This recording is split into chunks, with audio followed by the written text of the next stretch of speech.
আসসালামু আলাইকুম রহমতুল্লাহি ওবারাকাতুহু। যে যেখান থেকে আমার ভিডিওগুলো দেখছেন সবাইকে অসংখ্য ধন্যবাদ। আজকে একটি গুরুত্বপূর্ণ ভিডিও নিয়ে আপনাদের সামনে আসছি। দেখেন, ইসলামী আন্দোলন বাংলাদেশ কেন জোট থেকে বের হয়েছে, অনেকেই এটা জানে না। না জানার কারণে নানা প্রশ্ন, আবার অনেকে জানলেও এটাকে মিথ্যা বলে প্রচার করতেছে। আসলে সত্যটা জানা দরকার। তো বলবো, ভিডিওটা বেশি বেশি শেয়ার করে দিবেন। প্রশ্ন হলো, কেন ইসলামী আন্দোলন বাংলাদেশ সমঝোতা থেকে সরে এসেছে, একক নির্বাচনের সিদ্ধান্ত নিয়েছে? এগুলোর উত্তর যদি আমি বিস্তারিত দেই, তাহলে এটা বাংলাদেশের ইসলামপন্থার জন্য এবং ইসলামী রাজনীতির জন্য একটা বিব্রতকর এবং মানুষের মধ্যে একটা ইসলামপন্থী রাজনীতি নিয়ে একটা অবিশ্বাস তৈরি হবে। তারপরেও কিছু কথা আমি বলি। সমঝোতা মানে কি? সবাই মিলে সিদ্ধান্ত নেবেন, সবার সিদ্ধান্তে যাকে যেখানে ফায়সালা হবে সে সেখানেই নির্বাচন করবে, এটাই তো সমঝোতা। এখানে প্রথম বিপত্তিটা বেঁধেছে যখন তফসিল ঘোষণা হলো মনোনয়ন সংগ্রহ করা কেন্দ্রিক। দেখা যাচ্ছে জামাতে ইসলামী প্রথমে কাউকে না জানিয়ে কয়েকজন ফরম তুলল, সিরাজগঞ্জে তুলেছে, আরও পাবনায় তুলেছে, আরও কিছু জায়গায় তুলেছে।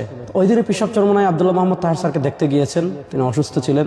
তাকে যখন বললেন যে ভাই এগুলা কি, বলছে এটা আমাদের সেন্ট্রালি সিদ্ধান্ত না, একজন আবেগে করে ফেলেছে, আমরা সম্মিলিতভাবে সিদ্ধান্ত নেওয়ার পরই মনোনয়ন তোলা হবে। কিন্তু দেখা গেল পরের দিন ব্যাপক হারে জামাতে ইসলামের এরা কি করলো, মনোনয়ন তুললো। এমনকি তাদের পেজেও তারা বলল যে এতজন কি করেছে, মনোনয়ন ফর্ম তুলে ফেলেছে, 200 কতজন সম্ভবত। তখন ইসলামী আন্দোলনও সারা দেশে নির্দেশনা দিয়েছে যে আপনারা আপনাদের মনোনয়ন, আমাদের প্রার্থীরাও ব্যাপক হারে কি করেছে, মনোনয়ন তুলেছে। মনোনয়ন যখন তোলা হয়েছে তো স্বাভাবিকভাবেই এর পরবর্তী ধাপ হলো যে তুলে ফেলেছে সবাই, যাকে সিলেক্ট করা হবে সে সবাইকে নিয়ে মনোনয়ন জমা দেওয়া হবে। এখন সিলেক্ট করতে হলে তো লিয়াজু কমিটির মিটিং লাগবে, সিদ্ধান্ত নিতে হবে। এই লিয়াজু কমিটির মিটিং নানা কারণে আজ না কাল, কাল না পরশু, পরশু না তরশু, এইভাবে পিছানো হয়েছে। তো দেখা যাচ্ছে পিছাতে পিছাতে পিছাতে পিছাতে একটা বৈঠক হয়, এই বৈঠকে একটা সিদ্ধান্ত হয়, পরের বৈঠকে দেখা যায় আগের সিদ্ধান্তকে আবার খণ্ডন করা হয়, আবার সিদ্ধান্ত, এইভাবেই চলেছে। মধ্যভাগে সবচেয়ে দুঃখজনক যে ঘটনাটা ঘটেছে সেটা হলো, আপনি 8 দলের সমঝোতায় আছেন, এখানে যদি অন্য কাউকে যুক্ত করতে হয় তাহলে আপনাকে সবাইকে নিয়েই করতে হবে, সিদ্ধান্তটা সবাই মিলে নিতে হবে। এনসিপিকে নেবেন, সবাই মিলে সিদ্ধান্ত নেন, কিন্তু দেখা যাচ্ছে এখানে একক সিদ্ধান্তে এনসিপিকে আপনার এখানে যুক্ত করা হয়েছে। এখানে আমরা যখন বলেছি তখন ওনারা বলেন যে বিএনপি তার শরিক দলের সাথে কি এত পরামর্শ করে। তো প্রশ্ন হলো, জামাত কি বিএনপি, আর ইসলামী আন্দোলন কি বিএনপির অন্যান্য শরিক দলের মতো, বা আট দলের সাথে যে দলগুলো রয়েছে সেগুলো কি বিএনপির অন্যান্য শরিক দলের মতো, যেগুলো নাম সর্বস্ব সংগঠন, তৃণমূলে কাজ নেই, এরকম তো না। তো দেখা গেল এনসিপিকে নেওয়া হলো একক সিদ্ধান্তে, এবং ওনাদের মতো করে এনসিপিকে ওনারা 30টা আসন ছেড়ে দিয়েছেন। এবং পরবর্তীতে লিয়াজু কমিটিতে যখনই বসা হয় দেখা যাচ্ছে এমন বেশ কিছু আসন আছে যেখানে ইসলামী আন্দোলন প্রার্থী ও স্বাবলম্বী, আবার সাংগঠনিক কাজও খুবই ভালো। দেখা যাচ্ছে এই আসনগুলো ওনারা এনসিপিকে দিয়ে দিয়েছেন। এখন এই আসনগুলো নিয়ে আলাপে আসলেই কথা একটা, এটা এনসিপিকে দিয়ে দেওয়া হয়েছে, এটা নিয়ে কোনো আলাপ করা যাবে না। এটা তো সমঝোতার মানে শারঈ দিক আপনি বলেন, অর্থাৎ ন্যূনতম শরিয়ার সাথে যাদের সম্পর্ক আছে, ইসলামের সাথে সম্পর্ক আছে, এই কাজে বৈধতা আপনি কেমনে দিবেন? যে আপনি একক সিদ্ধান্তে নেবেন, একক সিদ্ধান্ত দিয়ে দিবেন, তাহলে এটা সমঝোতা থাকে? সবচেয়ে বড় কথা হলো এখানে এত অতি রাজনীতি করা হয়েছে। যেমন আমি আপনাদেরকে আরেকটা উদাহরণ দিই। পিসাব চরমনায় জামাতের শীর্ষ নেতৃবৃন্দের সাথে বসেছেন, যখন 8 দলীয় বিভাগীয় সমাবেশগুলো শেষ হলো, তফসিল ঘোষণা হলো, তো পিসাব চরমনাইকে ওনারা বলেছেন যে আপনারা তো জরিপ করেছেন, আপনাদের কোন কোন আসনে কাজ ভালো আছে, কোন কোন আসনে কাজ খারাপ আছে, এগুলার তালিকা আপনারা আমাদের কাছে দেন। সেটা আমরা পাঠিয়েছি। আমি পিসাব হুজুরকে তখন বলেছিলাম যে এটা দেওয়ার দরকার নাই। হুজুর বলেছেন না, আমরা ওয়াদা দিয়ে আসছি, অবশ্যই দিতে হবে, ওয়াদার দাম অনেক বড় দেওয়া হয়েছে। আমরা এই যে দিয়েছি এটা কিন্তু আসন চাওয়া না, এটা ওনারা চেয়েছেন জরিপটার জন্য দেওয়া হয়েছে। কিন্তু আমরা দেওয়ার পরে আমার দেশে নিউজ হলো যে জামাতের কাছে ইসলামী আন্দোলন এতটা আসন চেয়েছে। প্রশ্ন হলো, আমরা যে জরিপটা দিলাম এটা আসন চাওয়া না, আপনারা চেয়েছেন যে আমাদের জরিপটা দেখতে, এই জন্য দেওয়া হয়েছে। তো প্রশ্ন হলো, এটা আমার দেশের কাছে যায় কেমনে, আর আমার দেশ কিভাবে নিউজ করে যে এতটা আসন জামাতের কাছে ইসলামী আন্দোলন চেয়েছে? এই পলিটিক্সটা শুধু ইসলামী আন্দোলনের সাথেই করা হয় নাই। দেখা যাচ্ছে বাংলাদেশ খেলাফত মজলিস, নিজাম ইসলাম পার্টি, সবাই থেকে বলা হয়েছে যে আপনারা কোন কোন আসনে কাজ ভালো, এই তালিকাটা দেন। সবাই দিয়েছে। তারপর সম্মিলিতভাবে নিউজ করা হয়েছে যে জামাতের কাছে 273-75টা আসন চায় শরিকরা। অর্থাৎ এই হাইপটা মিডিয়াতে এইভাবে তৈরি করা হয়েছে। এরপরে যখন এনসিপিকে নেওয়া হলো, এনসিপিকে নেওয়ার পর আমরা দেখলাম একটা অবিশ্বাস্য পরিবর্তন। সেটা হলো কি, আপনারা জানেন যে এনসিপি আমাদের যে মৌলিক যে দাবি আছে যে ইসলামের পক্ষে, ইসলামের বাক্সগুলো এক কাতারে আনা, এনসিপি এই থিমকেই ধারণ করে না। অর্থাৎ এনসিপি কখনো রাষ্ট্রীয়ভাবে ইসলাম প্রতিষ্ঠা, আমরা ক্ষমতায় গেলে বিচার করব ইসলাম অনুযায়ী, আমরা ক্ষমতায় গেলে সংবিধানে কোরআন বিরোধী যত ধারা আছে সব বাদ দেব, আমরা ক্ষমতায় গেলে অর্থনৈতিক ইসলাম অনুযায়ী সাজাবো, আমরা ক্ষমতায় গেলে ইসলাম বিরোধী যত আইন আছে সব বাতিল করব, রাষ্ট্রকে শরিয়ার আলোকে গঠন করব, এই থিমের সাথেই এনসিপি এক না। এবং এনসিপির স্পষ্ট কথা হলো এটা কোনো আদর্শিক জুটি না। এইরকম যখন দূরত্বগুলো তৈরি হয়েছে তখন দেখা যাচ্ছে ওনাদের কথা হলো ইসলামী আন্দোলন কত আসনে নির্বাচন করবে সেটা তাদের নির্বাহীতে যে সিদ্ধান্ত হয়েছে ওইটাই, এবং ইসলামী আন্দোলন কোন কোন আসনে নির্বাচন করবে তাদের নির্বাহীতে যে সিদ্ধান্ত হয়েছে ওইটাই। তারা যতটা বলবেন এতটাই আপনি, তারা যে আসনে বলবেন এতটাতেই আপনি। এবং তারা এনসিপিকে যে আসন দিয়ে দিয়েছেন, পৃথিবী উল্টে যাবে, সূর্য পশ্চিম দিক থেকে উঠে যাবে, এনসিপিকে দেওয়া কোনো আসন ফেরানো যাবে না।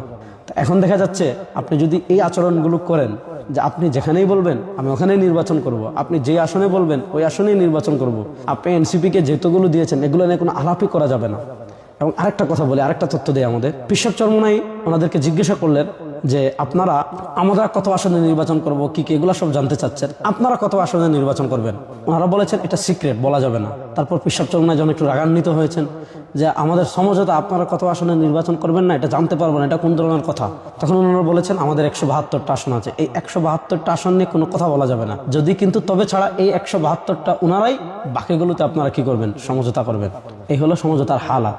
এনসিপিকে যখন ওনারা ওনাদের মতো করেছেন, ধারণ করেছেন, এনসিপিকে যখন ওনারা ওনাদের মতো আসন দিয়েছেন, তখন আমরা দেখেছি যে ওনাদের আগের যে বক্তব্য, সেই বক্তব্য আর বর্তমান বক্তব্য অনেক ডিফারেন্স। এখন আর ওনারা শরিয়ার কথা বলেন না, এবং খ্রিস্টান প্রতিনিধিদের সাথে ওনারা স্পষ্ট ভাষায় বলেছেন যে খ্রিস্টান প্রতিনিধি এসে বাহির হয়ে যে বক্তৃতা দিয়েছে যে ক্ষমতায় গেলে ওনারা শরিয়া প্রতিষ্ঠা করবেন না, ওনারা পরে প্রতিবাদ দিয়েছেন, দিয়ে কি বলেছেন যে দেশের যে সিস্টেমেই চলছে এই সিস্টেমেই রাষ্ট্র চলবে, সংখ্যাগরিষ্ঠ মানুষের মতামত ছাড়া ওনার রাষ্ট্রের কোনো বিধান পরিবর্তন করবেন না। এই সংখ্যাগরিষ্ঠ মানুষের মতামত নিয়ে রাষ্ট্রের আইন পরিবর্তন করতে হবে, এই কথাকে কোরআন সুন্নাহ সমর্থন করে? সংখ্যাগরিষ্ঠ মানুষ ইসলামী দণ্ডবিধি চায় না। আমাদের দেশে যারা পলিসি মেকিং এর জায়গায় আছে তারা কখনো ইসলামী দণ্ডবিধি চাইবে না, যে চুরি করলে, কেউ রাষ্ট্রের টাকা চুরি করলে, দুর্নীতি করলে, দেশের টাকা বিদেশে পাচার করলে, ব্যাংক ডাকাতি করলে, শেয়ার বাজার ডাকাতি করলে ইসলাম তার শাস্তি দিচ্ছে হাত কাটা, এটা তারা কখনো চাইবে না। তারা কিসাস চাইবে না, তারা হুদুদ চাইবে না, তারা তাজিরাত চাইবে না, তারা ইসলামী অর্থনীতি চাইবে না, তারা ইসলামী দণ্ডবিধি চাইবে না। কারণ ইসলামী দণ্ডবিধি থাকলে তারা দেশকে খেতে পারবে না, চুষে খেতে পারবে না, বিদেশে টাকা পাচার করতে পারবে না। তাহলে আপনি তারা চাইবে না যারা পলিসি মেকিং এর জায়গায় আছে, আপনি কি তখন এটা মেনে নেবেন? এটাই কি ইকামতের দিন? আর এটা কি ইসলামী শরিয়া? আর এটা কি ইসলাম? এই সকল বিষয়কে সামনে রেখে ইসলামী আন্দোলন বাংলাদেশ সিদ্ধান্ত নিয়েছে যে আপনি যা বলবেন তাই আমাদের মানতে হবে। আপনি যেখানে নির্বাচনের কথা বলবেন সেখানেই আমাদের নির্বাচন করতে হবে। আপনি যতটা আসনে বলবেন ততটা আসনেই আমাদের নির্বাচন করতে হবে। আপনি যাই বলবেন তাই আমাদেরকে মানতে হবে। অসকল মোড়লগুলি ইসলামী আন্দোলন অতীতেও মানেনি, অসকল নিজে যা মন চায় অতি রাজনীতি আপনি আপনার মতো করেন, কিন্তু ইসলামী আন্দোলন এই অতি পলিটিক্সে নেই, অতীতেও করেনি, এখনো করে না, সামনেও করবে না। এই জন্য দেশবাসীর কাছে আমি এই কথাগুলো এজন্য বললাম যে অনেকে মনে করছেন যে ইসলামী আন্দোলন বাংলাদেশ অনেক ক্ষতিগ্রস্ত হয়ে যাবে। ইসলামী আন্দোলন বাংলাদেশ ক্ষতিগ্রস্ত হবে নাকি লাভবান হবে সেটা আমরাও জানি, কিন্তু এখানে পরিস্থিতিটা এমনভাবে তৈরি করা হয়েছে যে আপনি তাদের সব মেনে, যেখানে বলবে সেখানে, যাকে বলবে তাকে, তাদের সব মেনে আপনাকে কি করতে হবে? সমঝোতায় যেতে হবে। ওই সমঝোতায় পৃথিবীর সবাই গেলেও ইসলামী আন্দোলন যাবে না। যে যারা ইসলামী আন্দোলন রাজনীতি জানেন, দেখেছেন, এটা বুঝবেন। আরেকটা কথা বলে বিশেষ করে আমাদের মুফতি ফয়জুল করিম হাফিজাল্লাহ, যাকে আমরা শাইখে চরমোনাই হিসাবে সারা বাংলাদেশের মানুষ চিনি, তাকে, তার চিন্তা, তার চেতনা, এবং আমরা সকলেই জানি যখন এই অতি পলিটিক্স গুলো করা হয়েছে, মুফতি ফয়জুল করিম হাফিজাল্লাহ তখন বরিশাল থেকে এসেছেন যে কোনোভাবেই এই সমঝোতাটা থাকুক। তখন তিনি আব্দুল্লাহ মোহাম্মদ তাহের স্যারের বাসায় গিয়েছেন, গিয়ে বলেছেন ভাই যেভাবেই হোক আপনারা এই এনসিপি নিয়ে অতি রাজনীতি করে, এনসিপি নিয়ে অতি চালাকি করে দয়া করে আমাদের এই সমঝোতাটা ভাঙবেন না, কোনোভাবে যাতে আমাদের সমঝোতাটা নষ্ট না হয়। তিনি 1 to 1 তাকে গিয়ে বলে আসতেন। কিন্তু ওনাদের কথা হলো ইসলামের স্বার্থে সব বিসর্জন ইসলামী আন্দোলন দিবে, উম্মার স্বার্থে সব ত্যাগ ইসলামী আন্দোলনই করবে, উম্মার স্বার্থে সব কুরবানি ইসলামী আন্দোলন করবে, সমঝোতা রক্ষার্থে সব কিছু ইসলামী আন্দোলন করবে। কিন্তু ওনারা যা বলেছেন, যে সিদ্ধান্ত নিয়েছেন, যা করবেন, এটা থেকে 1 ইঞ্চিও সরবেন না। এজন্য প্রিয় দেশবাসী, এই সকল পরিস্থিতি সামনে রেখে ইসলামী আন্দোলন ইসলাম, উম্মা এবং রাজনীতির বৃহৎ স্বার্থ চিন্তা করে ইসলামী আন্দোলন দেখেছে এখানে থাকার কোনো মানে নেই, ইসলামী আন্দোলন সরে এসেছে। আমাদের কর্মী যারা আছেন তাদেরকে আমি অনুরোধ করব, আহ্বান করব, আসেন ইনশাআল্লাহ আমরা যে আদর্শের উপর আছি সেই আদর্শ নিয়ে আমরা রাজনীতিতে এগিয়ে যাব। আমাদের আমিরের সিদ্ধান্তের উপর আমরা চূড়ান্ত আনুগত্য প্রদর্শন করে আমরা যে যেখানে আছি সেখান থেকে আমরা ইসলামী আন্দোলনের যে নির্বাচনী ইশতেহার আসছে সেই ইশতেহার নিয়ে আমরা মানুষের ঘরে ঘরে পৌঁছে যাব। আমি সবসময় বলি, আমরা যেই নিয়তে নামাজ পড়ি, যেই নিয়তে রোজা রাখি, যেই নিয়তে হজ করি, যেই নিয়তে জাকাত দেই, যেই নিয়তে তাহাজ্জুদ পড়ি, ওই নিয়তেই আমরা ইসলামী আন্দোলন করি। সুতরাং ইসলামী আন্দোলনের রাজনীতিতে অতি ধূর্ততা, অতি চালাকি, অতি পলিটিক্স এগুলো ইসলামী আন্দোলনের রাজনীতিতে নেই। আমরা যেভাবেই চলছি সেভাবেই এগিয়ে যাব ইনশাআল্লাহ। একদিন না একদিন এদেশে ইসলাম বিজয় হবেই হবে। আসসালামু আলাইকুম ওয়া রাহমাতুল্লাহি ওয়া বারাকাতুহু।